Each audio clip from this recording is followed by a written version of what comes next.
Hello and welcome to episode 17 of Tragic 2 podcast. It's Dan and Sursh here again with you, and this week we're going to talk about some sort of like awkward moments that you've had on holidays. Obviously we're in the summer, everybody's jetting off, going to their favourite destination, so we're going to be talking about a couple of things that we've encountered, that you may have encountered yourselves. But before we do that, you've had something burning. Oh, this is so awkward. I know we are the Tragic 2 podcast, which kind of fits actually was there a pun in there, by the way? There was. Oh God. Oh, wait till you hear this. Okay, so remember a while ago, probably you've taken this and literally exited out of your head because you can't cope with me talking about my vagina. But I had to get a procedure done, right? So I was put to sleep. I talked about my gynecologist. He's beautiful, beautiful man, very handsome, really awkward when he's up there sorting out bits.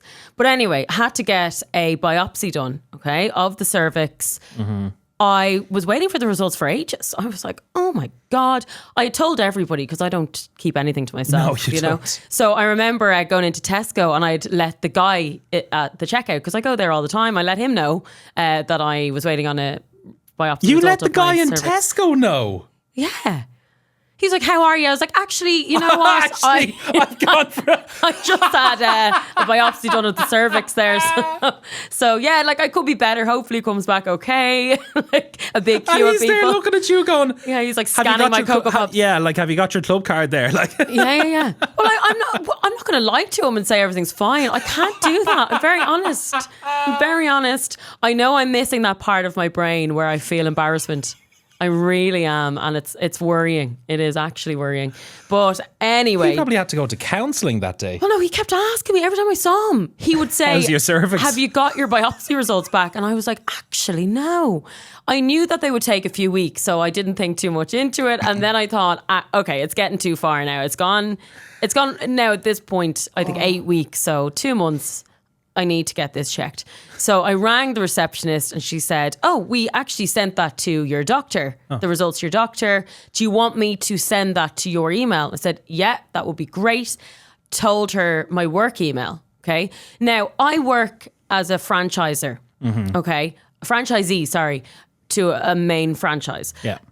So our email is all the same at company name. Yeah. Okay.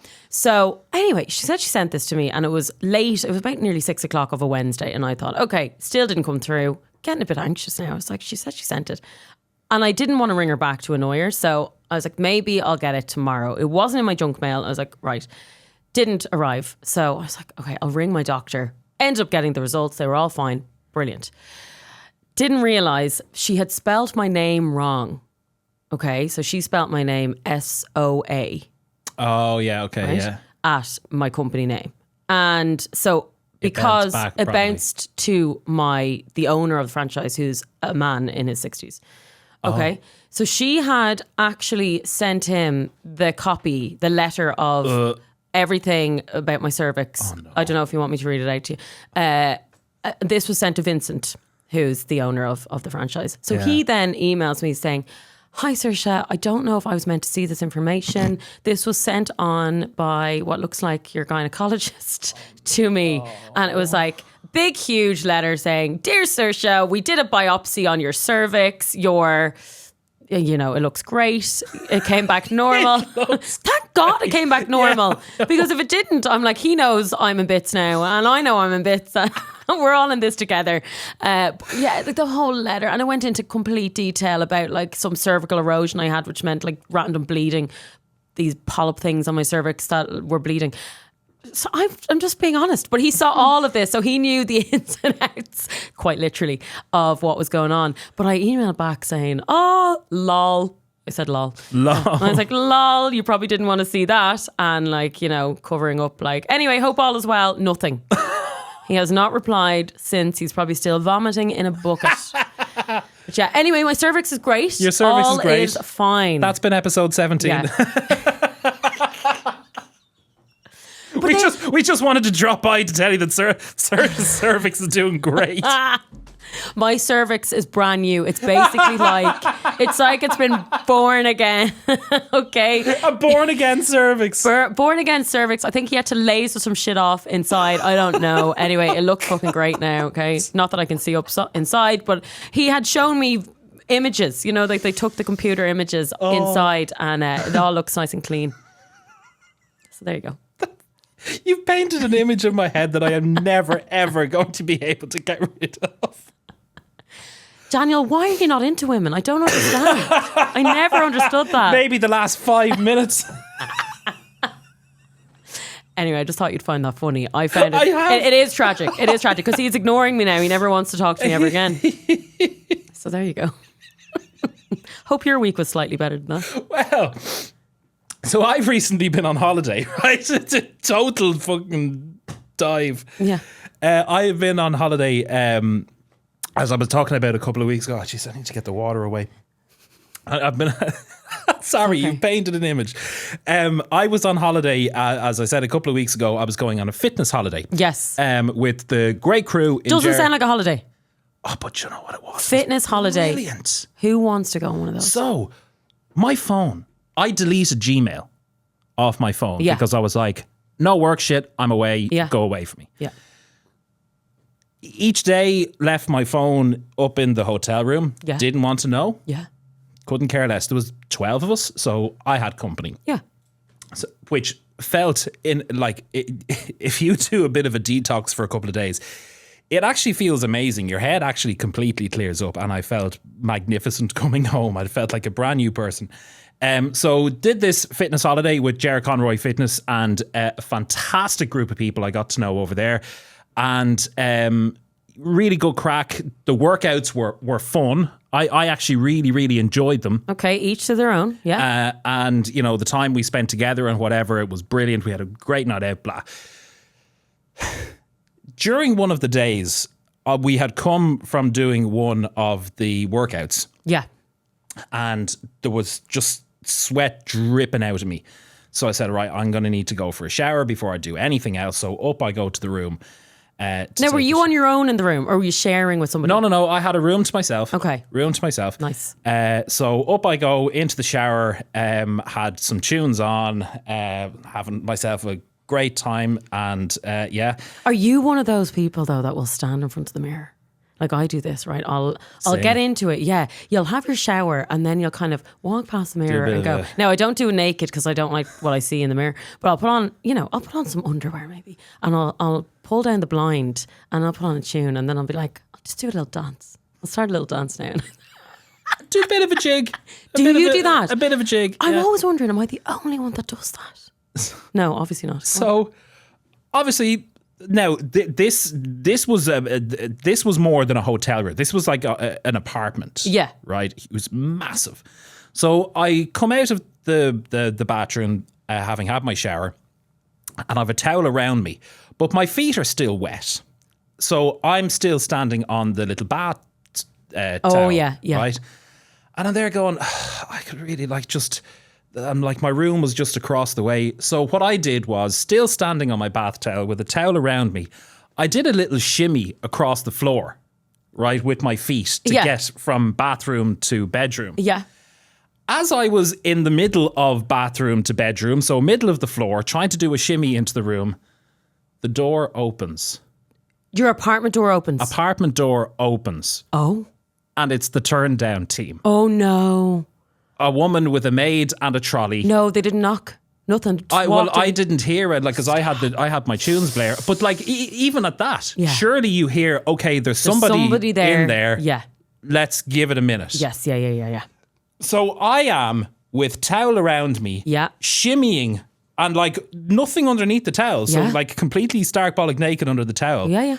Door opens and it's a woman just looking at me, and it's like deer caught in the headlights look. And I'm going, did she see your bits? No, because they were covered. Okay. But you know, they were covered by the towel. Sometimes when stuff like that happens, you drop the towel. Thankfully, the towel stayed intact. Okay, good. And I'm there looking at her like that going... And I didn't know what to say. Did she not run out really quick? Was she not like, sorry? She continued to have the door open like that. Oh, maybe she was coming in for a little... And I was like... Get out. Like, Please. I'm struggling. Like, words were struggling to come out of my mouth. And I was like, and they're just looking at her just with this bedazzled look of like, can you kindly fuck off for 5 minutes? Right? So eventually she closed the door and I was like, holy shit, what the fuck? You're like, compose myself, everything's fine. What the fuck just happened? So I went in, I got myself dressed, and they had fucking they didn't even come back to do the room. Oh, she was that room is off guards now. I can't ever go back there. So I go down and I'm telling the guys, I was like, jeez, this fucking woman, right, with her fucking trolley, she just opens the door. So I had the tunes playing. Clearly there were people inside. And I was just there in the middle of the floor with a towel around me, shimmying from bathroom to bedroom. Yeah. And they all thought this was gas funny. I was like, I actually could have been stark bollock naked without a towel. You could have, yeah. Yeah. And that would have looked terrible. So, put it out of my mind, whatever. The next day. Same thing happened. The next day. Oh, wow. We were coming, so the first workout we do was down at the beach. Are you sure you didn't give her a signal to go, do you know what, when the tunes are playing, you pop in here and I will give you a good Santa? No, okay. Definitely not. Okay. Maybe she thought so. So we'd come up from the beach, and again, like that, there was sweat dripping off me. I was covered in sand. I was the rest of the crew were going down for the breakfast, and I said, no, I have to go and give myself a rinse. Up I went to get my rinse. I was about to go in for my rinse, so off come the shorts, off come the t-shirt. So now you're paranoid. No. I hadn't even thought of it. I was like, well, lightning isn't going to strike twice. Well, yeah. But lightning did strike twice. Of course it did, yeah. This time, I was stark bollock naked. No. Standing there at the door, I was literally about to dash across into the bathroom, jump into the shower, whatever. Oh dear. And the door, I could hear it. And I went, no, not again. At least she knocked and you heard it. So the knock, and then I was like, one moment, please. And so I was like, what the fuck do I do? I'm standing there, it's dark, but I just go and try and put something on. And the door opened, and I was like, what part of one fucking moment? Why did you not say no? I don't know. No, don't open the door. No, please, because no. That sounds suspicious. When you say one moment, it's as if you're getting ready for a display. One moment. One moment, please. As you shuffle your towel. Does not mean, yeah, come on in. Well, I don't know. I would take it as, one moment. Okay, I'll give you the moment, and then I'm bursting in the door. So I was trying to find shorts to put on, and I'm like, oh my God, I know what's happening next. And I'm looking for shorts. And she walks in, and I had to slam the bedroom door closed. And she's like, hello? And I'm like, I literally just get the fuck out. Did this happen to anyone else on the holiday? Just you? Just me. Okay. So I went, I was Did you turn Kevin on it? Did you complain? No. Okay. I couldn't though, because I'm not that kind. But so she fucked off, and I went into the shower and I went down. I went, lads, it happened again. And they're going, what happened again? I was like, this time I was naked. Oh my God. Like, what did she want? Maybe she wanted to clean around you. Maybe she wanted to clean you. Who knows? Who knows? Scrub the sand off my back. She's probably seen all sorts and had invitations. Maybe she thought you were going to give her a little bit on the side. Yeah, No. Definitely not. Now, I'm going to stop you there because that happened to me while I was on holidays with a boyfriend before. The turn down team. Yeah, the turn down team. And we were full blown riding around the room, right on the bed, and I had no idea. And they walked in and they started cleaning. They started to clean. Wow. They started to clean the room. Now, it was a 6-year holiday. It was 6-year holiday. Even though you were riding away. She was full on cleaning. Sorry, I'm trying to... So she clearly saw you that you were riding away. Riding away. Oh, wow. Yeah. It was 7 a.m. as well. 6-year holiday, 7 a.m. What are you doing? At 7 a.m. Dan, we were literally just in from a night out. Let's be honest. But yeah, she kept cleaning. I don't think we stopped. Okay, no, we did stop eventually. I don't think we stopped once we saw. Like, I think we kind of thought she would just leave. He probably didn't want to. Anyway, he was probably more than happy to have an audience. When you're 18, these things happen. But like, no shame. It's as if she saw this all the time and was like, I need that room cleaned. Yeah, I don't care what they're doing. But this is like, so like the holiday. The holiday minus the peeping Tom of a turn down team has piqued your attention. You're kind of half interested in going to next year's. Yeah, well, I was until you told me that story. Like, I don't really want. You're gonna get the maids coming in and going, ooh la la. I know, but knowing me, I'd probably just be like, right, go on. Like, I'll just mind myself over here in the corner, like. Or else I'd say no. I wouldn't be inviting them in. Like, one moment. I had to put the do not disturb yoke. Yeah, that's on what the you're door. supposed to. Yeah, but like, but you know what really scares me about those types of hotels and holidays and stuff? Actually, everywhere really. That even those signs on the door, you think you're safe. They can get in. Whenever they have the master key. They have, like, you can put all them locks in that door. Yeah. They're coming in if they want. Yeah, and that scares me. You're not really safe in a hotel on your own or an apartment like that in a complex. But I remember going on a holiday, speaking of holiday, like just traumas really. Now I was going to a location and my friends had flown a different airline because I happened to go out with someone whose mom worked for Aer Lingus. Oh, right, okay. We got the standby flights. Yeah. So I'm on the flight and I had this massive blister on my face because, the one day in Ireland that it's actually sunny. So just before I went away, I was sunbathing and I got a blister on my face. God. So it was absolutely disgusting. Anyway, sitting on the plane and I have terrible fear of flying. Like horrendous. Oh, you do? Chronic fear. Yeah. Cannot cope. I had to take you to first class. Yeah, like that. I'm fine there. I mean, look, I'm high maintenance. I told you this. Keep me in first class. Give me a few glasses of wine and I don't know where I am. I'm thrilled with life. But you put me in economy, which I'm usually in. I am like, the plane's going down. What am I going to do? So, I was trying to stay calm for as long as I could. Of course, that didn't happen. Poor guy sitting beside me. And I literally just held his hand. And I held his hand so tight. And he was like, can you stop doing it? Now, a good looking guy. Next minute, the blister burst. On your face. And shot out on his face. The blister burst on him. Oh no. So he got squirted with some of my blister juice. He ended up in the same resort as us when we were over there. And of course, I still have the dead blister on my face, which can't be covered with makeup. And I spent half the holiday profusely trying to apologize to him, and he was like, you are vile, like, get away from me. Like, he wouldn't even entertain me. He was like, yeah, don't worry about it, like, go enjoy your holiday. And I was like, I'm just really sorry, like, I'd never usually do that, but I'd never usually burst my blister on someone's face, but like, sorry, yeah, not great.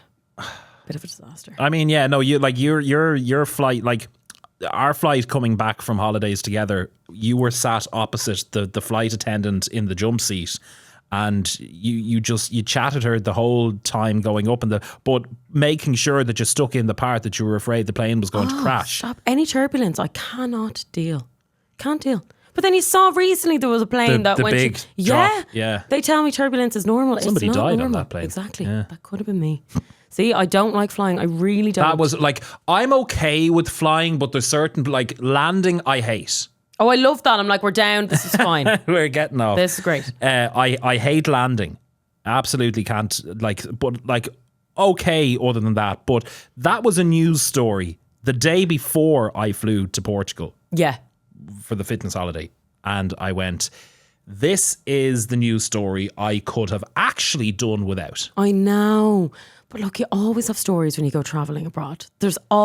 We're different to everybody else. Let's be honest. I mean, it's the Irish thing. One moment, maybe somebody else would say, no. Come on in.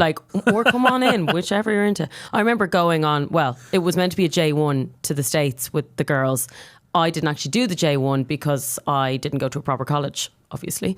I say obviously because I didn't have the points to go because I wasn't the smartest cookie As someone said to me before, you weren't the smartest tool in the box. The sharpest knife in the drawer. No, that's what I said it wrong. The sharpest tool. The sharpest tool. You don't even get your own insults right. No, I don't.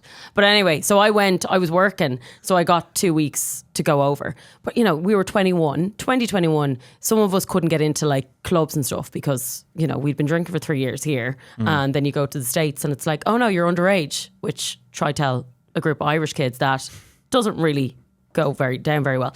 So anyway, we met loads of American guys, hung around with them. We were like, let's do house parties. Irish people don't know their limits. No, we don't, right? And especially girls, I think, we're pretty bad. But anyway, they were like, yeah, let's get drinks. So we all had drinks. We were in this house party, and like the guys were having one shot of vodka, and we were there having like the full like naggin of vodka, absolutely shit-faced. And they literally were like, we can't get with you girls because you drink too much. Like, this is really unattractive. And we were like, we can't get with them because they're not cool. They're literally having drunk. One shot. Yeah. And it was this whole kind of like, when I think back, I'm like, that's the type of guy you kind of want to be with. Yeah. Somebody who can mind you. Yeah, someone who can mind you and someone who doesn't go overboard. Whereas back then we thought they were so uncool. Like seriously, they couldn't understand how we want to spend the whole holiday just drinking into oblivion. Have you ever done an all-inclusive holiday? Yes, I have. I mean, it is the business. I mean, I think the only thing I spent money on my holiday there recently were 2 bottles of water that you could refill at the pool, and a shower gel and something else. Can't remember. But literally the only thing I spent money on that entire holiday, bar the last night out where we ended up in some gay club that nobody else knew was a gay club, but like, you were looking around going, no, lad, sorry, this is a gay club, I'm sorry. They're the most fun. Love them. It was a great night. But where was I going with that point? Oh, yeah, the all-inclusive.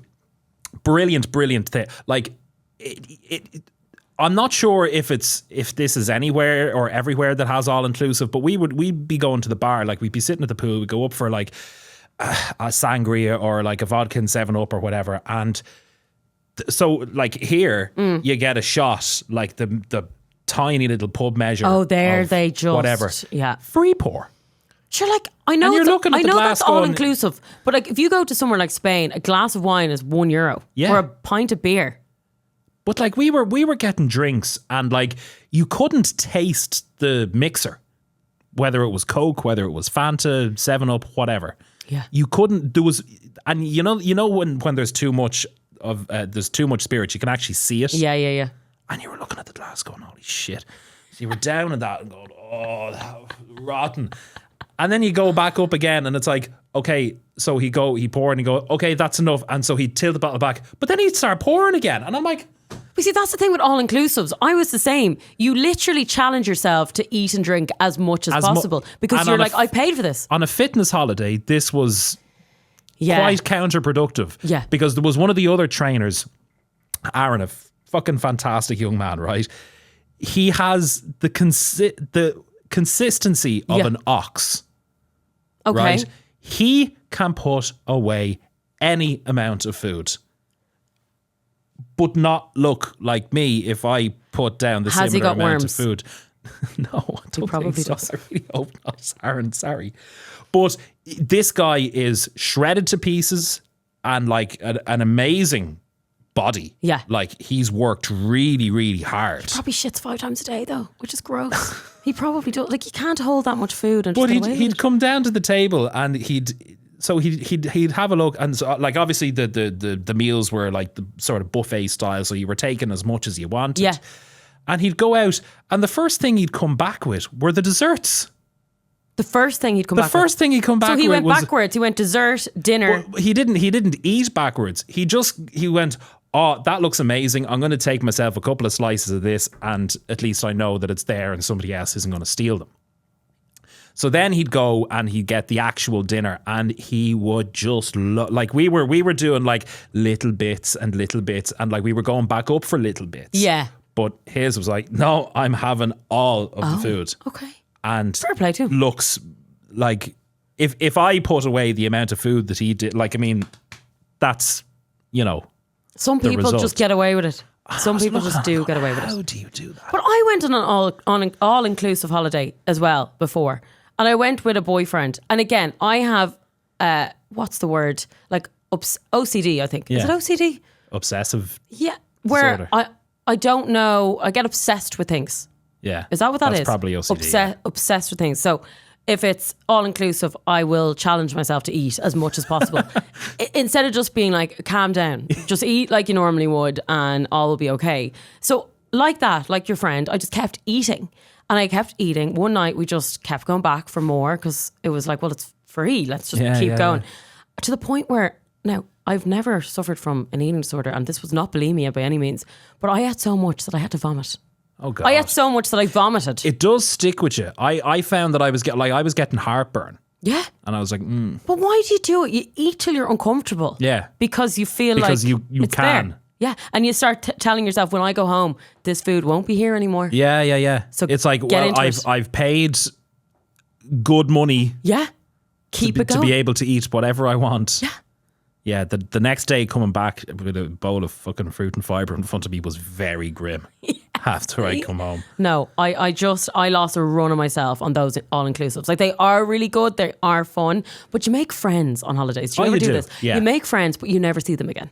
Oh, I know. It's and these then it's all people- emotional when you're leaving. Yeah. Every single holiday I go on, I'm like, oh yeah, she's my person. I'm going to be best friends with her. We're going to go traveling together next year. We're going, we're into the same thing. She's going to come to Ireland. She's going to come visit me. She's going to stay with me. She's like, and then fucking weird. You do. You add them on Instagram or wherever, and then you never ever see them again. And then it gets to the point, the awkwardness. You talk a little bit after the holiday, and then weeks go by, and then she puts up pictures, and you're like, I look like a weirdo if I like these. And then you get to a point where you're like, I should delete this person because I know nothing about them anymore. They know nothing about me, and we're still friends from that one holiday in 2008. Yeah. Like, it's tragic. But remember years ago as a child, pre-phones, pre-social media. You just find that person. And then they'd be your pen pal and you'd be writing little notes to them and sending it to their address, and they'd get it 3 years later, and then you get a response. I've had lots of friends like that on holidays down the years, and like it'd be either the day they leave or the day you leave, and you're like inconsolable because it's like, oh my God, you were like the best person I've ever spent time with. Yeah. Because you start to think that this is my new life now. Yeah. I live here in Spain. This is, I wish. This is great. Yeah, it is. It is tragic though. Yeah. Have you was it last year I went down to Spain with a friend of mine that I was with the previous fitness holiday, Leah, and so we spent a week down in my granny's place, and there was one night we were coming back up quite drink filled. And the lift stopped.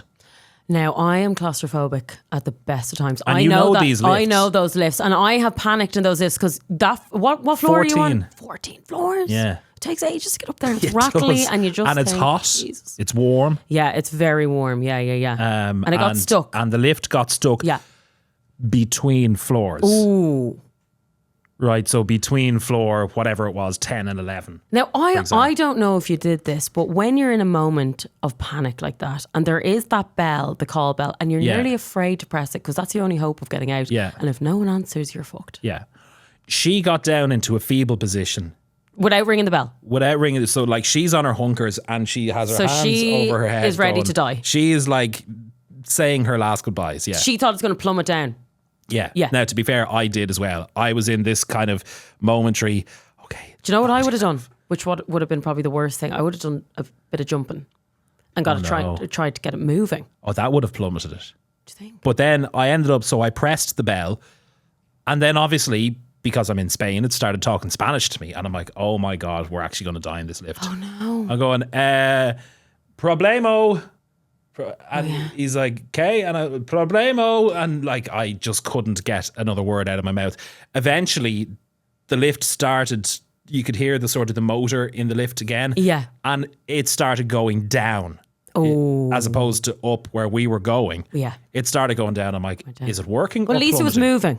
Yeah, but I in my head was like, okay, are we going to stop on the floor, or are we just going to is this the string breaking and we're now actually plummeting to our deaths? Yeah. we pressed a button, we pressed whatever 3, and it stopped at 3, and we're like, we have to go up the stairs to 14 again, like from 3, and we were in bits by the time we got there. But you got there. Got there. Thankfully, safely. Yeah. No, that is my worst nightmare. It's bad enough happening in somewhere that you're used to, like Ireland. I used to be so afraid of going on lifts that I'd only go on a lift in Jervis, you know, the one that's open. With the glass, somebody can so see I could you. wave and be like, hello, help me. Because I was so afraid that if I got stuck the other one, no one would come and rescue me. But yeah, away and that happening and not speaking the language is the worst. But not speaking a certain language brings me back to Spain as well. I went with my friend and her family when I was 17.